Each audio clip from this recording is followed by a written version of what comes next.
Assalamualaikum warahmatullahi wabarakatuh. Nama saya Rumanatul Jannah dari Fakultas Syariah, Prodi Hukum Keluarga Islam. Di sini saya akan menyampaikan resume materi dari PBAK UIN Maulana Malik Ibrahim pada hari pertama maupun hari kedua. Resume materi pada hari pertama yaitu terdiri dari 2 materi.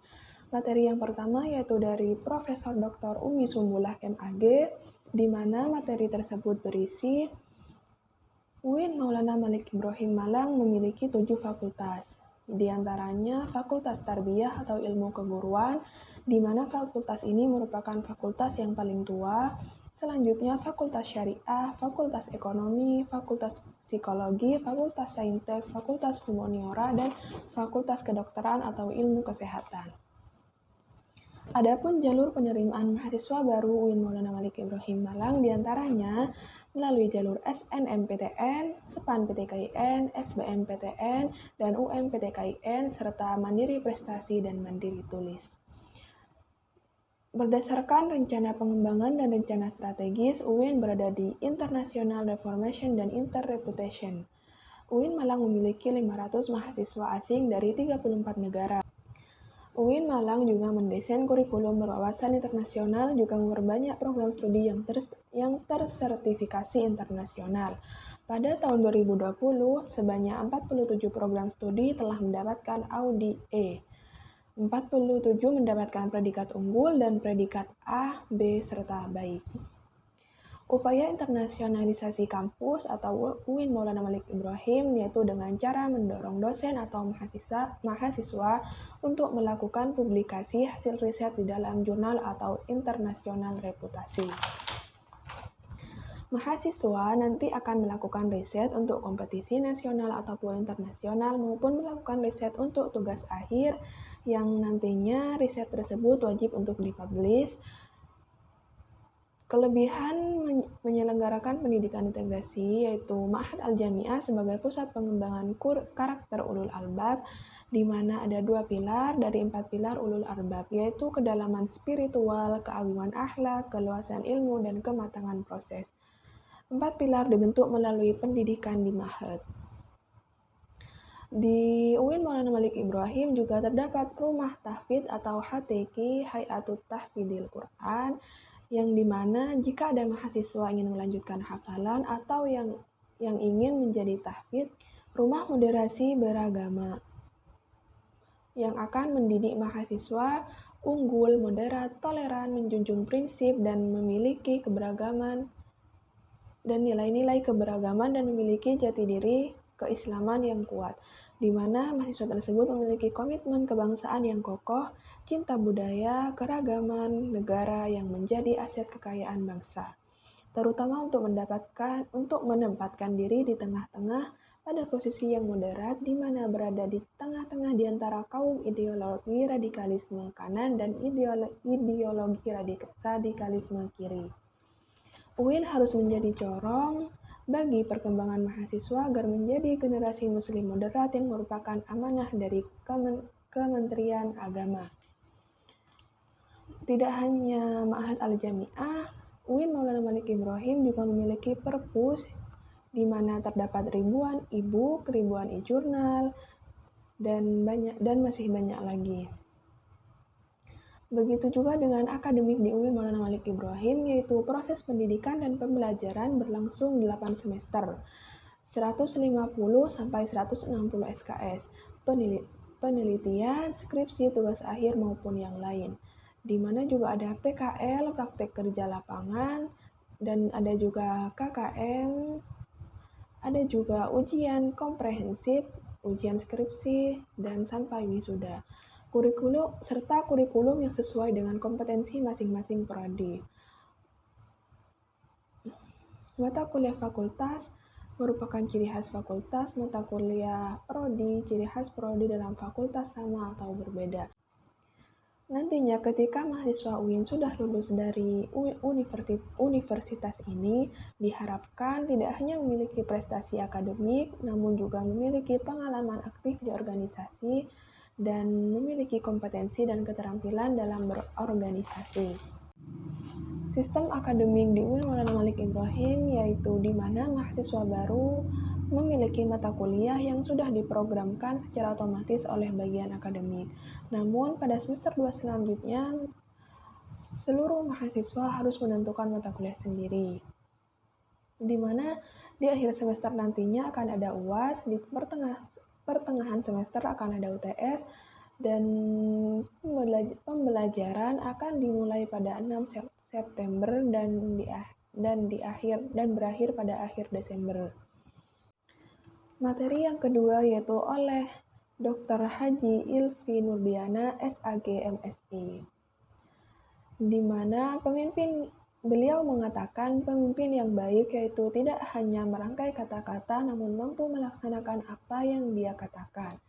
Yang kedua yaitu pemimpin yang mampu membangun jati diri, tidak selalu menyalahkan orang lain dan membesarkan nama kampus dengan prestasi.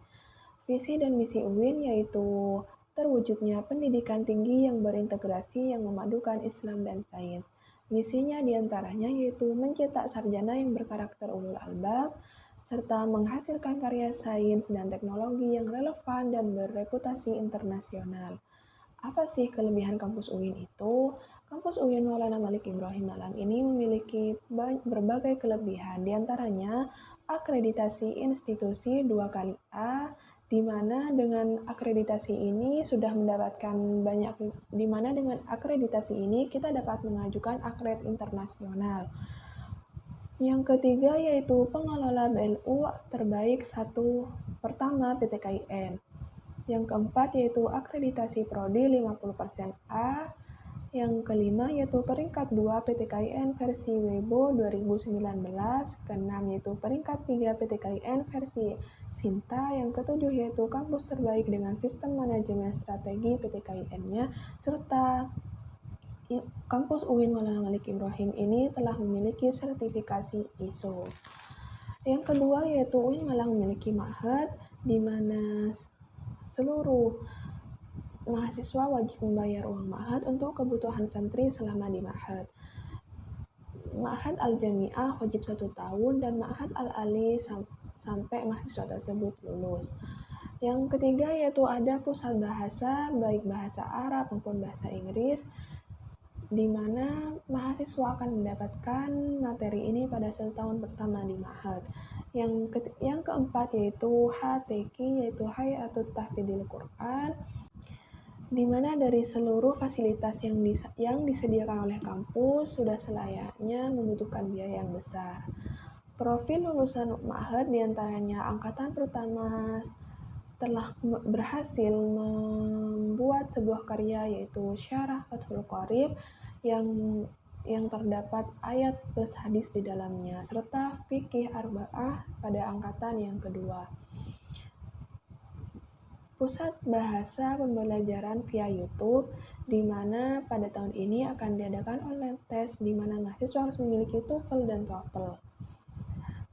Sarana prasarana ke depannya yaitu kampus UIN akan mendirikan kampus 3, di mana kampus ini akan dibangun fakultas teknik. Kewajiban setiap mahasiswa untuk membayar uang ma'had dan UKT, di mana UKT ini sudah berdasarkan keputusan Menteri Agama. Dalam penentuan UKT terdapat 7 grade, yaitu dari grade 1 sampai 7. Pengecualian di mana untuk UKT grade 6 atau 7 pada semester 1, nantinya pada semester 2 bisa mengajukan banding UKT. Besaran UKT setiap prodi berbeda-beda dikarenakan yang pertama yaitu indeks mutu PTKIN atau akreditasi kampus, yang kedua yaitu indeks mutu prodi atau akreditasi prodi, di mana akreditasi A UKT-nya akan lebih tinggi. Yang ketiga yaitu indeks pengelolaan keuangan, dan yang keempat yaitu indeks kemahalan wilayah. Dalam menghitung UKT terdapat 3 dasar, yaitu yang pertama tergantung pada penghasilan orang tua, di mana semakin tinggi penghasilan orang tua maka UKT yang didapat akan semakin tinggi. Yang kedua yaitu jumlah tanggungan dalam satu keluarga serta kondisi sosial orang tua. Selanjutnya yaitu materi PBAK pada hari kedua, yaitu materi yang pertama dari Farhan Adib selaku Ketua Dewan Mahasiswa atau DEMA. DEMA merupakan organisasi internal kampus yang merupakan lembaga eksekutif mahasiswa lingkungan atau level universitas. DEMA terdiri dari dua lingkungan, yaitu lingkungan universitas dan lingkungan fakultas. DEMA memiliki turunan lembaga eksekutif, yaitu HMJ dan HMP. DEMA memiliki fungsi diantaranya pelaksanaan program organisasi kemahasiswaan, yakni di dalam SK Dirjen nomor 4961. DEMA merupakan organisasi Dewan Mahasiswa di bawah naungan Kementerian Agama, sedangkan di bawah naungan Kementerian Pendidikan dinamakan BEM. DEMA sebagai lembaga yang akan mengkoordinasikan atau mengkondisikan pelaksanaan kegiatan kemahasiswaan di lingkungan universitas. Tugas-tugas DEMA diantaranya melaksanakan program kerja yang sudah disediakan oleh Senat Mahasiswa. Yang kedua yaitu mengkomunikasikan atau menginformasikan kegiatan mahasiswa di lingkungan universitas. Yang ketiga yaitu melaksanakan koordinasi dan sinkronasi kegiatan kemahasiswaan di universitas. Dan yang keempat yaitu menciptakan program kerja untuk menyediakan wadah mahasiswa di universitas. Selanjutnya yaitu Fawaid selaku Wakil Presiden Mahasiswa. Kementerian-kementerian di DEMA diantaranya Kementerian Dalam Negeri, di mana kementerian ini berfungsi mengkoordinasikan atau mengkomunikasikan di lingkungan internal universitas. Tidak hanya Kementerian Dalam Negeri, DEMA UIN Maulana Malik Ibrahim juga memiliki kementerian di luar negeri, di mana kementerian ini berfungsi untuk gerak langkah eksternal yang akan menginformasikan atau mengkoordinasikan lembaga-lembaga di UIN dengan lembaga luar, sehingga UIN tidak hanya kuat secara internal, namun UIN akan kuat secara eksternal. Yang ketiga yaitu Kementerian Sosial, Hukum, dan Politik. Kementerian ini berfungsi pengembangan atau kebijakan terkait isu-isu sosial, hukum, dan politik. Yang keempat yaitu Kementerian Agama. Sebagai kampus ulul albab di mana ada integrasi keilmuan antara sains dan agama, di mana kita akan menemukan titik di mana hal tersebut akan menjadi kekuatan kita sebagai mahasiswa ulul albab. Kementerian yang kelima yaitu Kementerian Pengembangan dan Kreativitas. Kementerian ini berfungsi memberikan support untuk teman-teman yang bergabung dalam DEMA sehingga dapat melakukan langkah atau kreativitas untuk mewujudkan cita-cita bersama. Kementerian yang keenam yaitu Kementerian Komunikasi dan Informasi, di mana kementerian ini berfungsi untuk mempublikasikan beberapa kegiatan-kegiatan yang akan atau sedang dilakukan oleh eksekutif mahasiswa. Berikut juga terdapat program kerja DEMA, diantaranya Sahabat Desa, di mana program kerja ini bertujuan untuk meningkatkan kepekaan mahasiswa terhadap lingkungan sekitar. Yang kedua yaitu program kerja Sampah Sekolah, di mana program kerja ini membantu memberikan hal-hal kepada kampus dengan mempromosikan kampus kepada sekolah-sekolah yang ada di Malang Raya dengan memberikan pelatihan terkait kepemimpinan dan keorganisasian, sehingga memiliki jiwa pemimpin dalam diri masing-masing. Yang ketiga yaitu program kerja Sosial, Hukum, dan Politik atau intraparlemen. Program kerja ini bertujuan untuk berdiskusi dengan para pimpinan yang ada dalam birokrasi Republik Indonesia. Selanjutnya materi yang kedua yaitu oleh Ketua Senat Mahasiswa Adip Farhani. Senat merupakan lembaga legislatif di lingkungan universitas yang mengoordinasi DEMA, UKM, dan HMJ. Fungsi Senat Mahasiswa diantaranya advokasi, legislasi, dan penganggaran. Fungsi advokasi diantaranya menampung atau menjembatani aspirasi mahasiswa untuk disampaikan kepada pihak terkait. Tugas-tugas Senat Mahasiswa diantaranya 1. Mengawasi, mengontrol Dewan Mahasiswa, dan kedua yaitu memberikan pengesahan pada setiap laporan pertanggungjawaban setelah selesai agenda tersebut. Yang ketiga yaitu memberikan persetujuan pada setiap kegiatan yang akan dilaksanakan oleh Dema Universitas, dan yang keempat yaitu memfasilitasi aspirasi mahasiswa UIN dan menyalurkan pada pihak terkait. Selanjutnya yaitu wewenang-wewenang dari Senat Mahasiswa. Yang pertama yaitu memberikan mandat untuk pelaksanaan pemilwa. Yang kedua yaitu pengawasan pelaksanaan program kerja dengan kebijakan dan kebijakan Dema Universitas.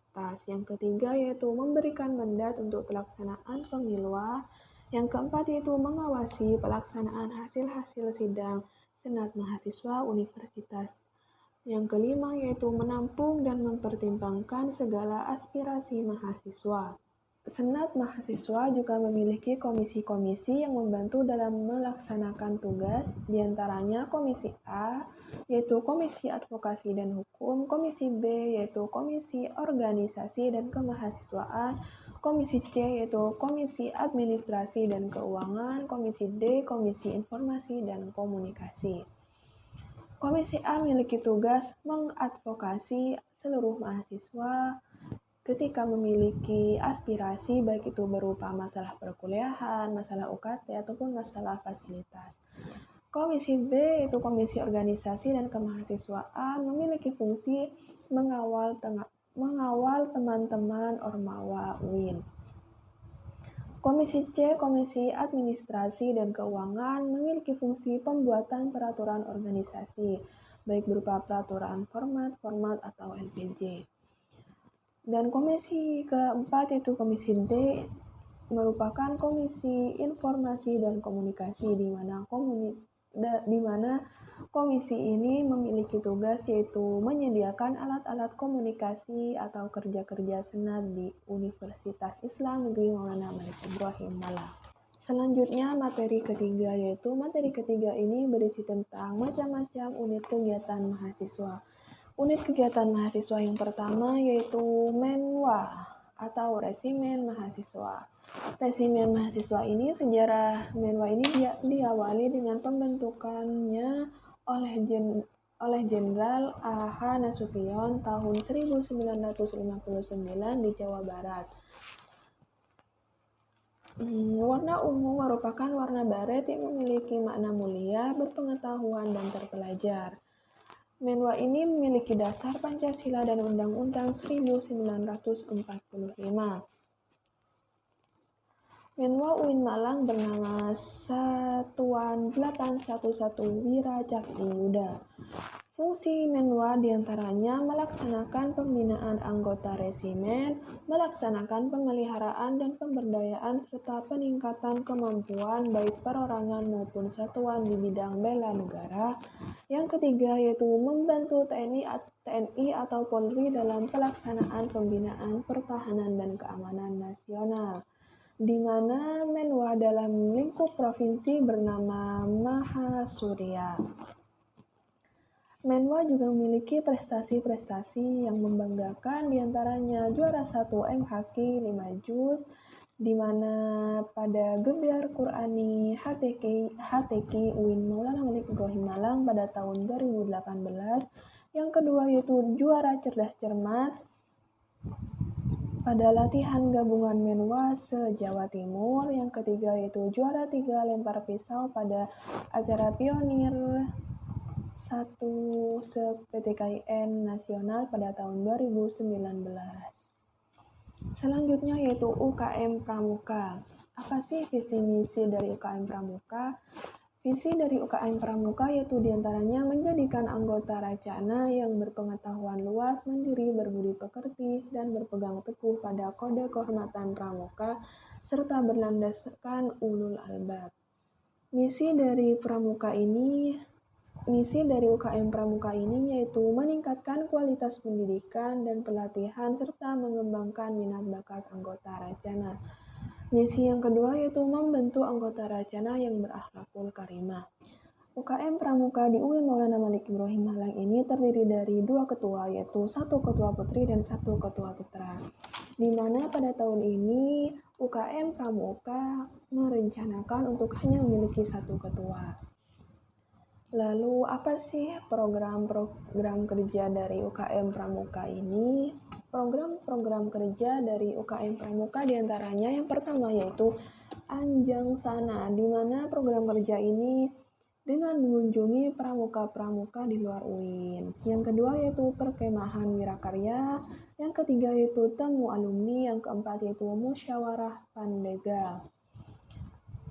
Apa sih tugas-tugas dari UKM Pramuka ini?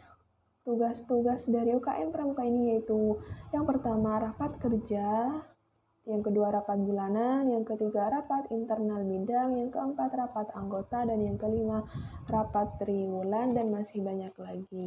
Selanjutnya yaitu KSR PMI UIN Maulana Malik Ibrahim Malang. KSR PMI UIN Maulana Malik Ibrahim Malang ini dibentuk sejak 1990, di mana KSR PMI UIN Maulana Malik Ibrahim Malang ini dibentuk oleh Bapak Zainal Abidin dan Bapak Mustafa, di mana beliau-beliau ini membentuknya berawal dari mengisi materi P3K di UKM Pramuka.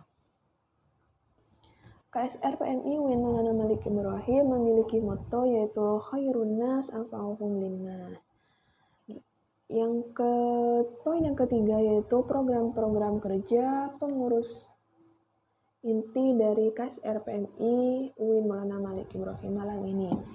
Pengurus inti pada KSR PMI ini ada 4, yaitu ketua, wakil ketua, sekretaris, dan bendahara. Di mana pengurus-pengurus inti ini memiliki program kerja yaitu rapat bulanan, penempuhan kartu kendali dan pengukuhan AK,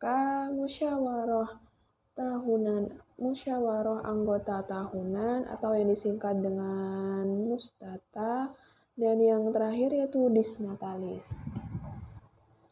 Selain pengurus inti juga terdapat 6 bidang dalam KSR PMI ini, yaitu bidang sosial keamanan, di mana kegiatannya yaitu PHBI dan TKI. Yang kedua yaitu bidang pendidikan dan ketenagakerjaan, di mana kegiatannya diantaranya pendelegasian, latihan pra-ujian PMI, serta latihan bersama. Yang ketiga yaitu rumah tangga, di mana bidang ini memiliki kegiatan cek inventaris, pengambilan NIA atau surat-surat, serta labelisasi. Dan yang keempat yaitu bidang kesehatan. Seperti namanya, bidang kesehatan ini memiliki kegiatan diantaranya yaitu cek obat-obatan, edukasi kesehatan, serta donor darah. Di UIN Maulana Malik Ibrahim ini donor darah rutin dilaksanakan 1 tahun 3 kali. Poin yang keempat yaitu bidang penelitian dan pengembangan, di mana pada bidang ini memiliki kegiatan pengayaan web, pengelolaan IG, serta diskusi-diskusi lain. Bidang yang keenam yaitu humas atau hubungan masyarakat, di mana bidang ini memiliki kegiatan konsolidasi, silaturahmi, serta kewirausahaan. Selanjutnya yaitu UKM PSGGB atau Paduan Suara Mahasiswa Gema Gita Bahana. Apa sih UKM PSMGGB ini?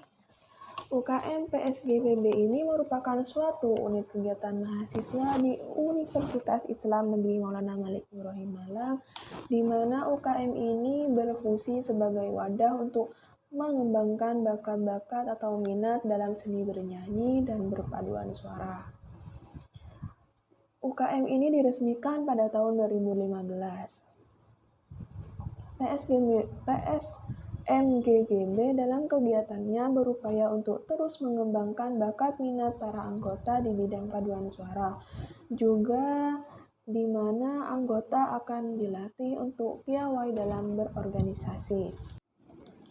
Dalam 6 tahun belakangan, PSMGGB ini telah memiliki prestasi-prestasi yang patut membanggakan. Di antaranya silver medali kategori folklore dari Universitas Brawijaya, dan yang kedua yaitu silver medali kategori mix dan medali emas dalam kategori folklore kategori di Jakarta pada acara World Choir Festival. Yang keempat yaitu UKM Seni Religius. Jadi UKM Seni Religius sudah terlihat dari namanya, UKM ini merupakan unit kegiatan mahasiswa tingkat universitas dan merupakan lembaga otonom yang memiliki jalur koordinatif yang bergerak dalam bidang seni Islam, di mana tujuan dari UKM ini yaitu membentuk kader seni Islam yang beriman dan bertakwa kepada Allah Subhanahu wa taala dan memiliki jiwa kepemimpinan yang agamis, kritis, dinamis, kreatif, dan inovatif, serta menjunjung tinggi tiga dharma perguruan tinggi. Tiga dharma perguruan tinggi ini diantaranya pembelajaran, penelitian, dan pengabdian. UKM Seni Religius ini memiliki divisi-divisi yang berjumlah 7. Yang pertama, divisi gambus, divisi sholawat, divisi nasyid, divisi kaligrafi, divisi qiraah, divisi MC, dan divisi qasidah. Selanjutnya yaitu UKM Teater K2. UKM Teater K2 ini merupakan unit kegiatan mahasiswa yang bergerak dalam bidang seni, terutama dalam bidang seni teater. UKM ini berdiri sejak 1986 dan baru-baru ini pada bulan Agustus tanggal 18 UKM ini ulang tahun yang ke-35 tahun. UKM Teater K2 memiliki fungsi yaitu mewadahi segala macam kesenian. Kesenian ini diantaranya musik, seni rupa, seni tari, seni sastra, seni keaktoran, dan lain-lain. Lalu apa saja kegiatan Teater K2 ini? Kegiatan Teater K2 ini diantaranya latihan, musikal, makan bareng, dan lain-lain. UKM K2 ini memiliki moto yaitu tidak ada seniman yang terlatih tetapi berlatih. Selanjutnya yaitu UKM Mapala Tursina. Dari namanya, UKM ini adalah unit kegiatan mahasiswa pertama dan satu-satunya organisasi pencinta alam di Universitas Islam Negeri Maulana Malik Ibrahim Malang. Kegiatan utama UKM ini yaitu rekreasi, sosialisasi, olahraga, serta ilmiah, yang disingkat dengan PSOSIL. Yang selanjutnya yaitu UKM Unior, unit olahraga. Apa sih UKM Unior ini? Jadi UKM Unior ini merupakan unit kegiatan mahasiswa kampus UIN Maulana Malik Ibrahim Malang yang mewadahi juga memfasilitasi bakat minat mahasiswa dalam bidang olahraga. Unior ini memiliki cabang yaitu ada 7 cabang. Yang pertama, Persatuan Sepak Bola atau PS Unior, di mana dalam Persatuan Sepak Bola ini terdiri dari futsal, olahraga futsal, dan sepak bola. Yang kedua yaitu Persatuan Bola Voli. Ketiga, Persatuan Bulu Tangkis Unior, dan yang keempat yaitu PTM Unior atau Persatuan Tenis Meja. Yang kelima yaitu Asosiasi Bola Basket Unior atau ABB Unior. Yang keenam yaitu Persatuan Sepak Takraw atau PSE, di mana dalam cabang ini terdiri dari olahraga sepak takraw sesuai dengan namanya. Dan yang ketujuh atau yang terakhir yaitu cabang Persatuan Catur atau PC Junior. Kegiatan-kegiatan dari junior ini diantaranya yaitu latihan rutin, sparring partner atau pertandingan dengan univ lain, yang ketiga yaitu turnamen, dan yang keempat yaitu organisasi atau kepanitiaan. Prestasi-prestasi regional atau nasional dari Unior ini banyak, di antaranya yaitu juara Olimpiade se-PTKIN se-Indonesia. Selanjutnya yaitu UKM Kopma Padang Bulan atau UKM Kopma PB di Universitas Maulana Malik Ibrahim Malang. UKM ini merupakan kegiatan mahasiswa yang berada di UIN Maulana Malik Ibrahim Malang yang berfungsi untuk menampung aspirasi mahasiswa tentang bagaimana kalian tertarik akan koperasi-koperasi di waktu SMA. Jadi kalian akan mendapatkan apa yang kalian inginkan di Universitas Islam Maulana Malik Ibrahim Malang tentang kekoperasian. Visi misi dari UKM ini diantaranya menjadikan Kopma PB sebagai koperasi yang mandiri, aspiratif, dan menjadi wahana pengembangan usaha serta pengkaderan generasi yang berideologi koperasi. Misinya yaitu meningkatkan kesejahteraan anggota, membangun jiwa koperasi dan entrepreneur, serta pengembangan sumber daya anggota, dan masih banyak lagi. Materi yang keempat yaitu materi tentang kebangkitan bangsa menuju Indonesia Tangguh yang disampaikan oleh Bapak M. Hasanuddin Wahid. Beliau menjelaskan bahwa di Indonesia jumlah kasus COVID-19 cukup tinggi, diantaranya mulai dari 4.066.404 kasus, kemudian berubah menjadi 131.372 kasus, dan turun menjadi 227.182 kasus, dan kemudian naik lagi menjadi 3.707.850 kasus.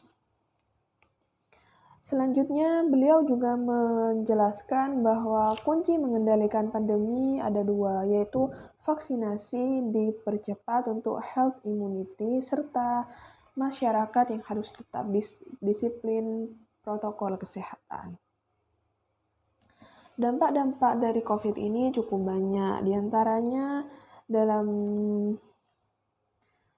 sektor ekonomi yaitu turunnya pertumbuhan ekonomi serta melemahnya daya beli dan hilangnya pekerjaan, di mana banyak para pekerja-pekerja yang pekerjaannya telah tergantikan oleh mesin seperti jalan tol yang sekarang proses pembayarannya sudah menggunakan mesin, tidak menggunakan jasa manusia lagi. Selanjutnya yaitu dalam sektor pendidikan, di mana dalam sektor pendidikan ini dampaknya yaitu banyak anak-anak serta siswa-siswi yang putus sekolah, di mana anak-anak tersebut harus bekerja demi terpenuhnya kebutuhan dalam keluarga, dan yang kedua yaitu kekerasan pada anak dan risiko eksternal serta penurunan capaian belajar mahasiswa ataupun siswa-siswi. Yang ketiga yaitu sektor sosial, di mana sektor sosial ini meliputi meningkatnya angka kematian. Sudah jelas bahwa dari dampak COVID-19 ini banyak sekali korban-korban yang meninggal dunia. Yang ketiga yaitu sektor sosial, di mana dari sektor sosial ini ada dua, yaitu meningkatnya angka kematian serta meningkatnya angka kriminalitas. Kebijakan sektor pendidikan yaitu bantuan kuota, bantuan subsidi upah, bantuan UKT, rumah sakit, dan pendidikan. Juga pentingnya kolaborasi hexahelix, model kolaborasi masa depan yang mampu menaikkan kelas sektor ekonomi, pendidikan, dan sektor lainnya. Komunitas ormas, pebisnis, pemerintah, akademis, universitas, partai politik, media massa juga berperan dalam hal ini. Tiga kekuatan untuk mengubah dunia, di mana yaitu diantaranya kemajuan teknologi, agama, dan pasar. Di mana dari kemajuan-kemajuan ini nantinya akan melahirkan atau memberikan dampak, mencerdaskan, menyiapkan diri secara intelektual, menguatkan fondasi keagamaan, dan menyiapkan berbagai keahlian generasi muda yang tidak boleh ditawar lagi. Peran dan peluang UIN atau perguruan tinggi keagamaan Indonesia diantaranya yaitu arus utama pengembangan teknologi digital, link and match dengan sektor industri. Yang ketiga yaitu menjadi kekuatan sosioteknopreneur serta epicentrum ajaran agama inklusif. Selanjutnya, UIN atau PTKIN ini nantinya akan melahirkan lulusan-lulusan yang menjadi generasi unggul, memiliki keagungan moral dan spiritual, gandrung ilmu dan pengetahuan, memiliki digital quotient, serta kesalehan dan kepedulian kepada sosial.